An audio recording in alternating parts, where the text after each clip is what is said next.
Welcome to an episode of Find Your Voice, a movement led by yours truly, Aaron Dew, a guy who has overcome crippling anxiety, adversity, and difficulty like so many of you in life, whose main goal now is to help you combat your excuses, take control of your life, write your own story, and most importantly, find your voice. So now, without further ado, I welcome the host of the show himself, Mr. Aaron Dew. What's going on, people? Thank you for tuning in to another episode of Find Your Voice. My name is Aaron, and as always, I am the host of the show. So today I'm delighted to have one of my friends on the show today who is a fellow property investor. But rather than speak about property and really go into what I do, I suppose, for a day job, we're going to discuss some unusual things that I never knew about Rob. And Rob, just to quickly give you a very quick intro, he is an Amazon best-selling author. He is obviously, as I said, a property investor. But he's somebody who is focused so much on adding value. Now, a lot of his perception change and the things that he found important in life have came through traveling. And more importantly, in him really realizing the importance of a bucket list. So we've all heard of bucket lists. We've all probably got one with incredible things listed on there. So why aren't we doing it? Why aren't we taking advantage while we have those opportunities here? And Rob's story will show you in certain segments of this episode that opportunities don't last forever. And I urge you all, as the premise of this show states, to go out there, to truly find your voice, to really do the things that make you happy. I need you all, that when you leave this earth and your story is written, for it to be your story. Not their story, your story. And we sit in a society today where we're mimicking other people, we're copying and retweeting hashtags from influencers. What about your influence? Where's your voice? So I hope you enjoyed this episode. It was really, really great to catch up with Rob, who actually has his own podcast as well. So make sure you check that out after this episode. So without further ado, let's get this interview on the way. Okay, I'd just like to start by welcoming Rob to the show, and this is actually for the second time because Mr. Numpty over here forgot to press the record, so apologies to Rob. Rob, how are we doing today? Yeah, very good, Aaron. We're all learning every day, so do not worry about it at all. Yeah, I just wish I learned sooner than 17 minutes in because some of the stuff you were saying was absolutely great. So I got to apologise, but I think we need to obviously try and get you to say the same stuff again. So hopefully keep your enthusiasm going, buddy. So just for the listeners' sake, so Rob is a friend who I've known for about three and a half years maybe through the property industry. We've both kind of gone our own ways, but just in the short discussion we've had, we've almost kind of come, I suppose, to the same point, especially in terms of like how we view life and the things that are important to us. So it's going to be really interesting, this conversation. And Rob, if you wouldn't mind, if you could just, for the second time, please, mate, just give us an insight, a little bit about the stuff that you're talking about in terms of traveling and also the successes that you've had as well, because you've had some incredible successes and incredible wins, not just in property, but also as an author. Yeah, Aaron, well, thank you. Second time lucky. Thank you very much for the introduction. So, yeah, I'll go through a little bit about the property stuff briefly first and then touch upon a bit more about myself after that. So, in terms of what I do on a day-to-day basis, my name's Rob Smallbone. I co-host the Property Nomads podcast. The Property Nomads itself is a property sourcing group. So we match people that need to sell their property and people that want to buy property. We match them together. We also project manage as well. I've been in property for 3.5 years. My other business partner and I, we've got a portfolio of predominantly buy-to-let properties in the north of England. And I authored the book Buy to Let, How to Get Started, which came out in July 2019, and it's the #1 Amazon bestseller. In my spare time, things that get my juices flowing as such, I really enjoy traveling. I'm a history enthusiast and a bit of an anorak secret. I'm a bit of a train nerd as well, but I don't say that to a lot of people. But those are the three things that I in my spare time. Sports as well, actually. 4 things that keep me active. And yeah, the traveling, I'm sure we'll touch upon in a bit, but that's the most exciting one of the lot. So obviously you've done a lot of things actually that I suppose maybe you didn't even realize that you were going to do, especially when you sat down that first day, and I think we sat literally next to each other. You built yourself a successful property business as well as a portfolio, and I know initially I think you started with a bit of debt as well, which is obviously really, really inspiring. But in the first recording, you also touched on some really interesting things, and that was about how you're no longer materialistic, and obviously your mindset change through the traveling that you've done. So I think it'd be interesting, because I definitely found it interesting first time around, just for the listeners to understand a little bit about your traveling adventures and how that really changed your perspective on life. So digging into the traveling side of life. So I graduated from university, I should say, in 2010. And my buying business partner, now business partner, we were friends at the time, we touched upon the idea of going around Southeast Asia for a few months and going by land from Los Angeles to New York, which seemed like a good idea at the time, and it was a fantastic experience. So we done that, and that was 3 months out on the road. Didn't really think. When I say I didn't think much of it, but I was just drinking a lot. There's a lot of how much can you drink? How hungover can you be? Rinse and repeat. Do it in the next town. So, although I was in a different country and had a great time, looking back on it, probably not the best way to do it. But that being said, came back from that in 2011. I went straight back home to Reading. That's where I'm from. Aaron went back to Brighton. That's where he's from. We both worked for 2.5 years, and we'd always said that we wanted to go to Brazil in 2014 for the Football World Cup. So I didn't know any better at the time. Went back, saved really hard, quit our jobs, went over to Brazil. And from being in Brazil, we then went around South America and Central America. And this is 2014, 2015. And at the time of traveling, or before getting on the plane to go to Rio de Janeiro, at the time of traveling, I was very, very close-minded. I'd say I was a little bit materialistic, very set in my own ways. This is how I like things done, etc., etc., etc. But from the months of being out in places like Bolivia, Peru, and you're up in the arse end of the mountains, the Andes, and you're seeing people that are walking around with, by our standards, UK standards, not a lot of stuff, materialistic bits and bobs, but they're walking around with massive smiles on their faces, happy as Larry. Yeah. And for me that was a game changer. I'm thinking, just to go off topic slightly. So we ended up in Guatemala, and we were in over there. And at the time I was traveling, I was wearing my Reading shirt, Reading Football Club, and we're doing that. And we got to this sort of local mud patch and whatnot. And the locals, coming out, can we play football? Let's all play football together. And we had this game on the go, and it was fantastic. And there's all these 20 plus somethings that have had a few beers, and these 10-year-olds that are kicking our ass, and yeah. we're losing about 4-5-0, and but at the end, one of the kids who done really well, gave him a Reading shirt, and this 10-year-old kid, not exactly the tallest person in the world, and this shirt pretty much went down to the ground on him. But it was that little things like that. For him, he was delighted. He started crying. He couldn't. His dad was coming over, going, "Oh, thank you for that. Thank you for that." My Spanish is okay, but I've scarred him for life because he's now a Reading fan, which I feel sorry about. But it's little acts like that. But for them, hopefully, for them that made his kid's day. For me, it's absolutely, it was just a nice gesture to do. He's happy. We all had a good time. Point being that sometimes little things can lead to quite big differences. And I'm just hoping that even nowadays that he's still got that Reading shirt and he realises that he's in for a life of suffering support. Absolutely, yeah. So did you really do a good deed there? That's the question. I'm going to say yes because I'm an optimist. I love that, but that's just such a beautiful story. And I think if we all just take a second back and just literally think about. Just right now, some of us might be driving, some of us might be at home listening to this, and just look around at all the stuff that we have that we're not even probably grateful for, or we don't acknowledge because we just think it's normal. And then we're still striving to get more, thinking that that's going to make us happy.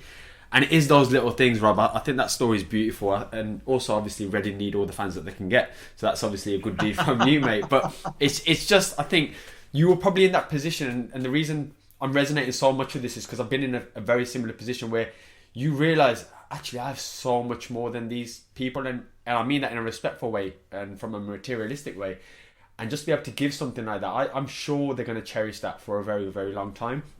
And just on a bit of a tangent, the reason I say that is because I went to get my haircut. So we went traveling in like Thailand and Hong Kong and Singapore, and I always wanted to get like the shape up, should we call it, you know, when you get your hair done and your beard done. And all my barbers here, they're kind of like salon hairdressers where they don't actually do the beard. So I found a guy, anyway, long story short, I think it was like £5 or something to do all of it. He spent about an hour, by the way, like fixing me up and making me look as pretty as he possibly could. And at the end of it, I didn't actually have any change, but I always normally tip him anyway. And I ended up giving him something, I think it's worth about 10 quid or something. I'm not sure over the exact mass. And he looked at me as if, like, literally as if I had brought him a house. And again, it's a normal gesture. I mean, I do it back home, and I'm sure you do, and the listeners do. And he looked at me and he stopped me and he says, just wait. And he was obviously trying to speak English. It was a bit broken. And he called his wife, and his wife, bless her heart, she was pregnant at the time. And he goes, I'm going to put this in here. And he put it in this like little piggy bank. And he was like, this is for the baby. And he kind of pointed at his wife's thing. And mate, I'm an emotional guy. And it basically got me teary. And then I'm just there embracing with a random guy who's just cut my hair for like an hour.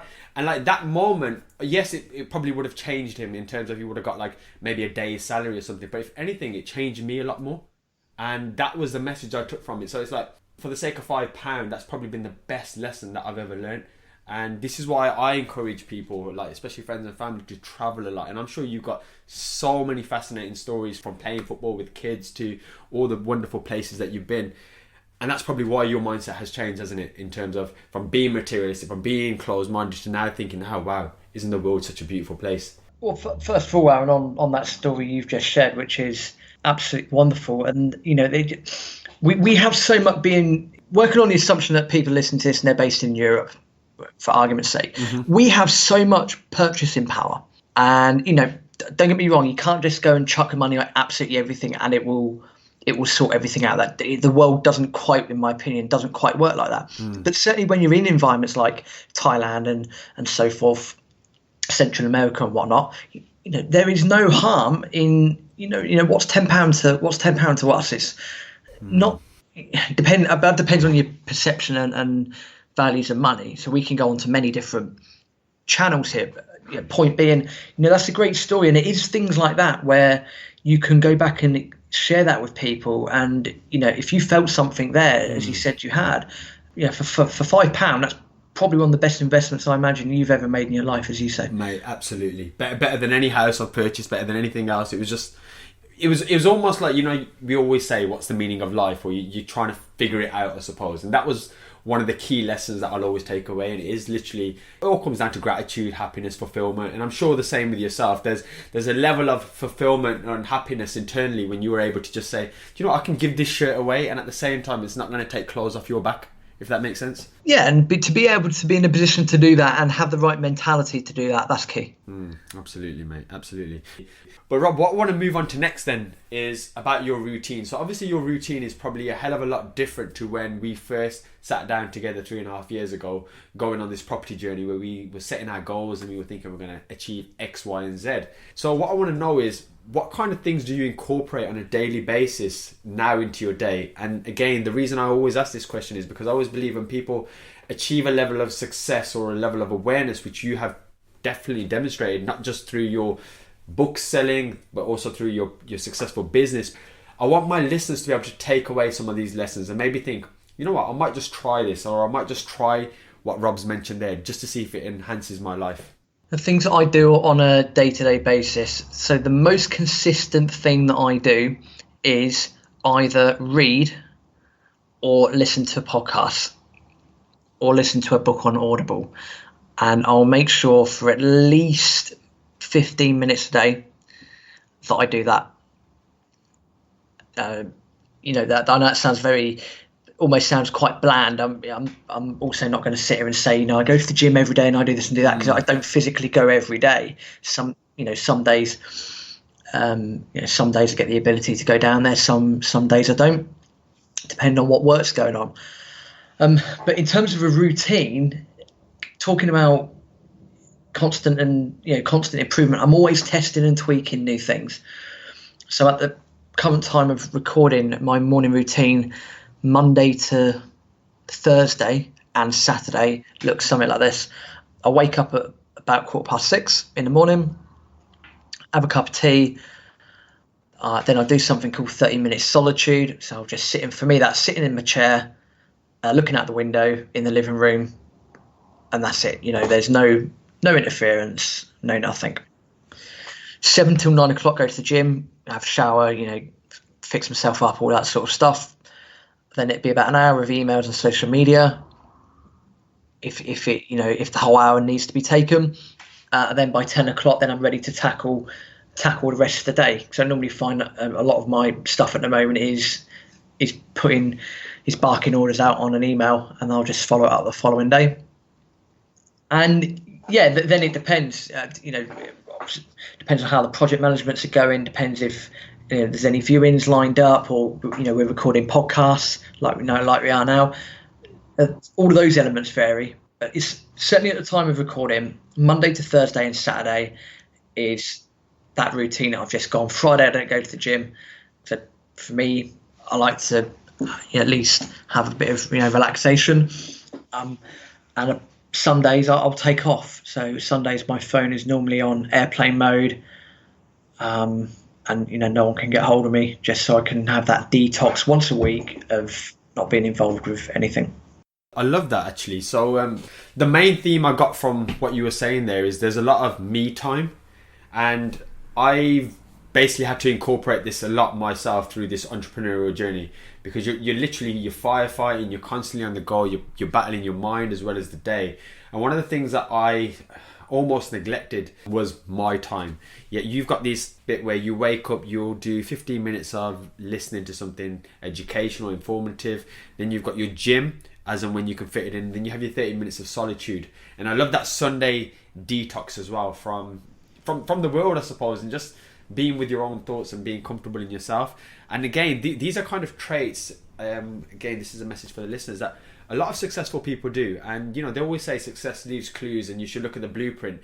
But Rob also touched on a great point there, that he's trialing certain things, because what works for Rob might not necessarily work for Aaron, and what works for me may not necessarily work for you, for example.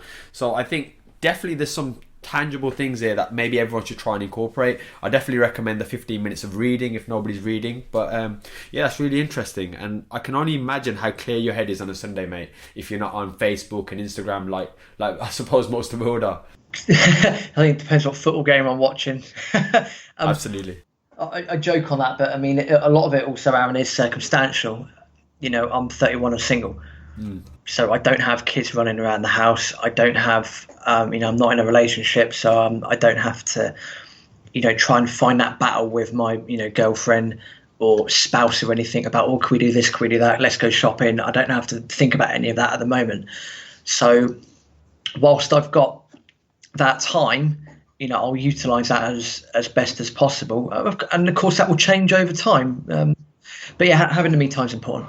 Let's segue then over to something a little bit different then. So obviously we've heard all the nice and beautiful stories about your life and how you've almost changed your mindset and your whole perception of the world's changed. But what I want to do is just take you back to a slightly darker time, if there is a darker time. And the reason I ask this is obviously Find Your Voice. It's a kind of self-help and mental health kind of podcast where I want people to realise that their problems aren't exclusive to themselves, and that when you look at people and you think, oh, that person's successful, they've had it easy, or this person doesn't struggle with imposter syndrome or doubts or anything, well, actually that's not always the case. So Rob, if you have an example or maybe a situation or a period of your life where maybe you went through adversity, one, if you wouldn't mind sharing it, but two, maybe just give us a lesson that maybe you were able to extract from that. Ooh, yeah, absolutely. Let's go down this route. So I was my parents divorced and I was relatively young.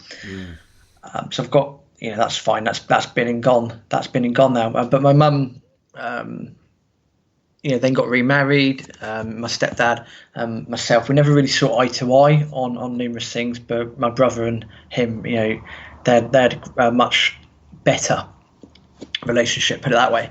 So my brother went off to live with my mum and my stepdad. I stayed with my dad, and our relationship was a bit fractious at best. That being said, my brother and I were travelling around Europe for a few weeks in 2011. And we were in Budapest at the time, and got this missed call from my mum. Now, of course, every family's different, but I know if my mum or my dad try to ring me, it's always bad news. It's never, oh, hi, how you doing? It's, this has happened. I'm like, oh, crap.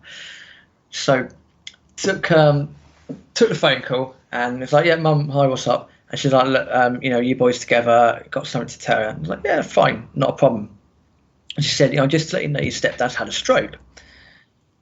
I'm like, okay, not ideal. I was in the middle of a park in Budapest, not ideal. I was like, okay, fine. She was like, this has happened. It's okay. He's a little bit droopy on one side, but we'll see you at the airport tomorrow. Not a problem. Just wanted to give you a heads up. So yeah, great. No problem at all. Obviously not great, but you know what I mean. Of course, yeah. Flew back the following day, and speech is a little bit blurred, but everyone's getting along well and all that sort of stuff. Anyway, fast forward 3 months. This was in July 2011. Fast forward 3 and a bit months. It turns out he, bless him, he got a rare form of brain cancer. And yeah, he was dead on the 22nd of September 2011. So within 3 months, 3.5 months, completely gone. And I suppose the story, which even after 8 years, the thing that I took away from that was, him and my mum, they loved each other and, best friends, all that sort of stuff, which was great. But they had this sort of bucket list that they never got round to completing, because they were in this bubble of, everything's fine, we're rosy, we're going to live for a long time, and we're going to do this, we're going to do that. Life can chop and change very, very quickly, so always take advantage of your opportunities, and that is the key lesson I took away from that day. But how we'll react to that's different. I'm sure my mum won't mind me sharing it. She still hasn't got over it after 8 years. There's still quite a bit of grief here and there, which is, they knew each other for 40 years, plus. So I understand that. For my brother, it's similar to an extent, and for myself, again, I'll go back to where the relationship was quite fractious. What I would say is, I learned so many valuable life lessons from him, and I've been able to adapt them to slowly evolve myself into the person I am today.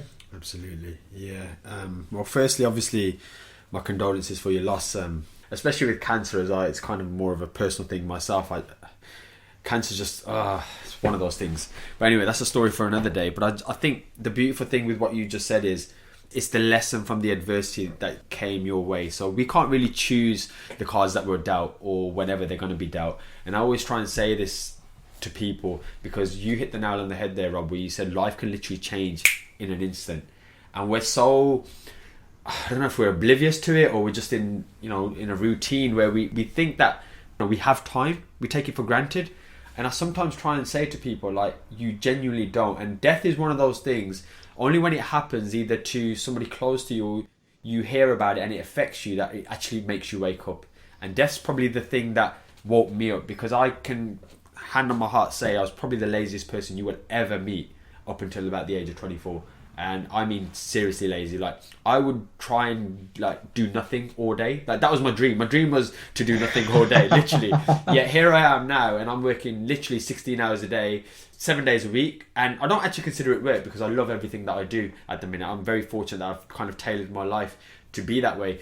But one of the things that drove me this way was death. I had, and this isn't about me, but I had a very short period of time where I lost 7 people. And within that, my whole world just took a whole new spin, and I could have gone inside almost and kind of consumed myself and think this is it, and felt sorry for myself. But instead, I'm so grateful for that, because it sparked something like how you just said, like the bucket list come to mind. It's like, okay, I need to do X, Y, and Z, and I could be dead tomorrow. So I kind of wake up with that intent and with that purpose every single day.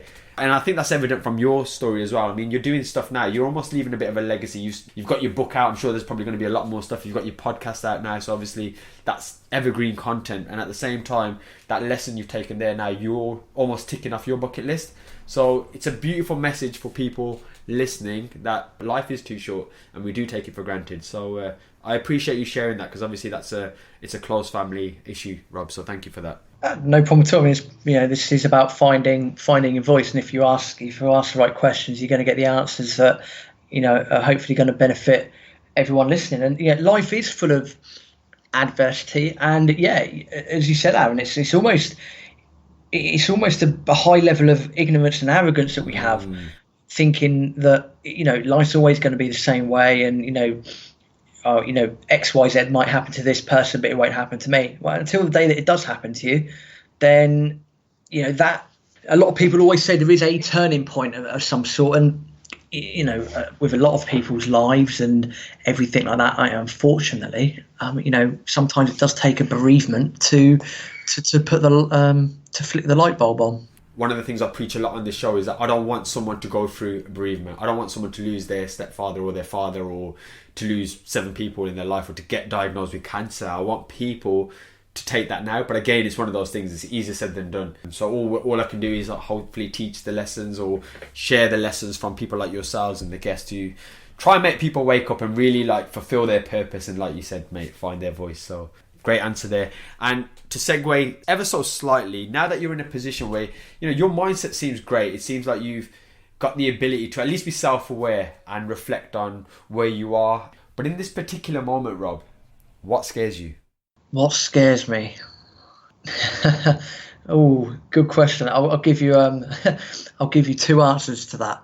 Number 1, Man United still winning trophies. That scares me. Mate, you got nothing to be scared of. I hate nothing more than that. And I'm a United fan, so you got nothing to be worried about. That's why I said it. Yeah. I hate it, being a staunch, Liverpool being my second team. Now all the secrets are coming out. Yeah. So having United win trophies scares me, to be honest. Okay, I'll touch on something that I hadn't thought about until Aaron, my buying property business partner, mentioned this the other day. It was I'm going to paraphrase it. Okay. But it was almost like the fear of losing it all. So, we've worked, and I say we, not just Aaron and myself, but everyone, people listening, yourself, Aaron, we all work incredibly hard and smartly on certain things. Now, if that then gets taken away, I think that is what would probably, number 1, hurt the most. But number 2, obviously, we're all in making money doing X, Y, and Z. To have that stream taken away from you, I think that those 2 things, on a more serious note, they would, if anything scares me at the moment, it would be those things. Yeah. I'm sure that's probably a common fear amongst a lot of people. And again, I think, God forbid it ever happens, if it ever did, there's a quote, and I'm not even going to try and say it because I'll butcher it, but it's about when you achieve a certain level, it's not the actual outcome that it is, it's the person that you become. So what they kind of say is, if you do lose it all, you can almost bring that back very quickly. So I'm very confident, obviously, God forbid it happens, if that was to ever happen, say for instance with your property journey or even mine, that we've built the necessary skills to get there a hell of a lot quicker and a lot easier the next time round. And in relation to your first answer, mate, obviously nothing to worry about. But what is a second team? I mean, how do you have a second team in football? Does that even exist? I knew you were going to ask that. I'm not happy with that one, but yeah, fair enough. I get ribbed all the time. So I'm from Reading. I started getting into football in about 95, 96. And 2 things on this. Number 1, I've always been brought up to support your local team, whoever that might be. So at the time, that's Reading. They were, I think, Division 1. They were doing okay. Then they got relegated, and then they sucked a little bit, and then they got better and all that jazz. But I remember as a kid, and can't believe I'm just about to say this, but I'm going to say it anyway. So I got given the little Man United kit. You remember the grey one from the 90s, the really horrible. Yeah, the worst kit ever. Yeah. Yeah. So I got given that because in the 90s, you're a young kid. Obviously, the United are the most successful team in the 90s. Everyone makes this assumption that everyone's got to support Man United. So I got this great kit, and I watched the FA Cup final in '96 when they beat Liverpool 1-0. Cantona scored, and I had no idea who the other team were. But I was in my little grey kit, and I think Liverpool were in their sort of turquoisey white quartered kit. No idea who they were, and I was like, oh, I like the other team's kit. I want them to win. And then when Cantona scored, I started crying, and I took my shirt off and I threw it around. I think I cut it up with scissors. Yeah. And it was only from that experience, it just so happened. I mean, that other team could have been anyone. It could have been Man City. It could have been Arsenal. It could have been Blackburn Rovers. It happened to be Liverpool, and then. Yeah, so hey, that's why I've also got a non-league team as well, Maidenhead United, but I support loads of teams. Wow. So I was just going to say, that actual story there about when Cantona scored, that's actually your adversity story, mate. That's the story you should have shared. Well, there we are. And, true as well. It's, it, just a small world. It just so happens that the other team was Liverpool. But yeah, no, for an adversity point of view, yeah, and yeah, I made the right decision, man. Definitely. You did. Brilliant, mate. Okay, so what we actually do now is I'm going to go into the fun part of the show, and this is literally, it's a 60 seconds, maybe 90 seconds, depending on how quick we can get the answers done, of me asking you very random questions. Now, I normally do this just to kind of mix up the show a little bit, and also for the listeners, just to kind of get to know a little bit more about you. So whenever you're ready, mate, I'm going to get going. Yeah, fire away. Okay, fantastic. We'll start in 3, 2, 1. The best country you've ever visited? Nicaragua. The worst? Oh, the worst country. Just for argument's sake, I'm going to say Wales. If you could abolish one thing in the world, what would it be? Oh man, this is meant to be a quick fire round. If I could abolish one thing in the world, what would it be? I'd like to get rid of flies. Your favourite motivational speaker? Probably just because he's big at the moment, David Goggins. Okay, property or podcasting? Property. What are you secretly good at that nobody knows? Naming kings and queens that have ruled England since 1066. Trains or football? Oh man, you are killing me with that question. I will go with football. Okay, the next country you want to visit? Extensively would be India. Your biggest role model? Ooh, my biggest role model. I will stick with my stepfather, given all the lessons he taught me. If you could sit with one person in the world for an hour, who would it be? Bill Gates. What would you like to be remembered for? Just being me. Your biggest goal this year? Well, I've already achieved it. Have a #1 Amazon best-selling book. What's the best piece of advice anyone has ever told you? Keep going. If you could relive one day again, what day would it be? 30th birthday, Rio de Janeiro, and watching the World Cup final between Germany and Argentina. The ability to fly or be invisible? Ability to fly. The #1 thing that annoys you? Man United fans. Money or fame? Money. Would you rather speak all languages or be able to speak to animals? Speak to animals. What song best describes your life? Just because I've been listening to it a lot recently, I'm going to say Closer to the Edge by 30 Seconds to Mars. Okay, and finally, if I could grant you one wish today, what would you ask for? Liverpool to win the league. Oh, mate, come on. I'm going to have to edit that out. Go again. Ask it again. It's fine. No, it's fine. Okay, brilliant. So we're almost at the end of the show now, but the last few questions are about reflection and about legacy.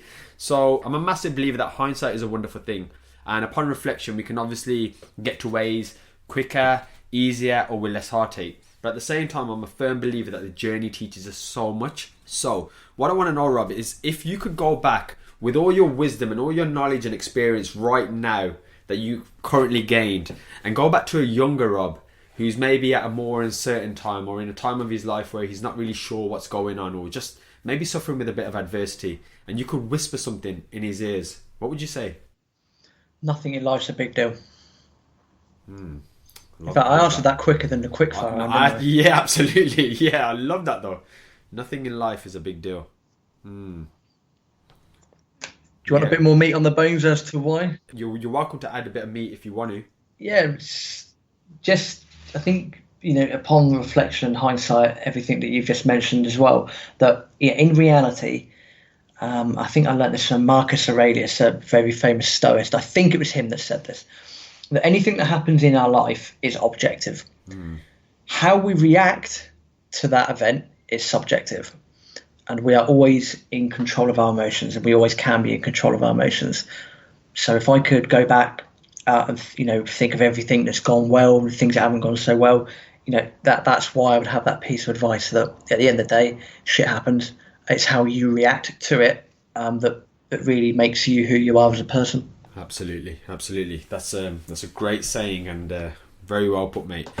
Okay, so that does sadly leave us on the last question of the day. And the last question I always like to ask my guests is about legacy. So, Rob, not including your #1 bestseller, but if in 150 years' time science fails to save us and all that exists is a book, and this book is about you and all the weird and wonderful things that you've done, all the traveling and everything that you've experiences and everything that you've managed to gain is featured in here. Firstly, what would the title of the book say? And secondly, what would the blurb at the back tell us about Rob Smallbone?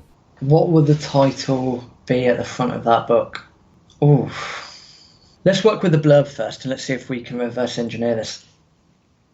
So the blurb at the back would be something along the lines of property entrepreneur, gave back to others, added value to others, and liked to look after other people. Keep that short and sweet, because it's the more value that can be added, the better, I think. Then reverse engineering that on the front, just going to keep it short and sweet. Let's call it adding value. Adding value. I love that. I think the world would be a better place if you all come from a place of just adding value to other people's lives. Totally agree with you on that. It's, adding value is, don't get me wrong, if you can add value and then one of the byproducts of you adding value is making money, great, that's absolutely wonderful. That is superb. At the same time, adding as much value as you can to other people in one way, shape or form. That might be paying someone double for a haircut in Thailand. It might be giving someone a football shirt in Guatemala. It might be, mentoring or anything, absolutely anything. So if you can continue to add value to other people and enjoy doing it, the law of reciprocity, it will work its right way around to you eventually. Absolutely, mate. Absolutely. 100% agree. And just before we give the listeners a chance to connect with you, is there anything that you wish I'd asked you today that you wanted to share with the listeners? Off the top of my head, no. I've been stumped by a couple of your questions, That's good. Which has been really, really good. They've certainly caught me off guard. I think the variety that you have, Aaron, is wonderful and leads to some superb content. So I'm only hoping that, talking about adding value, that we've been able to add a significant amount of value to ourselves and of course everyone listening in. Absolutely, mate. That's why I love this hobby. It's probably a bit of a job, but that's why I love it, because I learn so much, and hopefully the listeners have taken value, because you have certainly added value to this. So Rob, where is the best place that people can connect with you? The best way to get hold of me is actually email, which is rob@thepropertynomads.com. Okay. So I'll just spell it out. It says ROB, then at, and then ThePropertyNomads.com, COM. You can connect to me on social media. Facebook is absolutely fine. Just search for Rob Smallbone. And in terms of our podcast, search for Property Nomads podcast. If you listen to this, you'll know where to find us: iTunes, Stitcher, Spotify. That tells you everything else that you'll need to know about, the Property Nomads itself. You can also check out the website, thepropertynomads.com. Fantastic, mate. Thank you. What I will do is, to make this easier for everyone listening, I'll put all of those notes into the show notes. I'll put the links there as well, so it's nice and easy for people to literally click it and then connect with yourself. I want to once again thank Rob for his time today, and for everyone at home, thanks for listening. And remember, this podcast is absolutely free. So all we ask in return is for you to share this with a friend and drop us a 5-star review over on iTunes. Have an awesome day.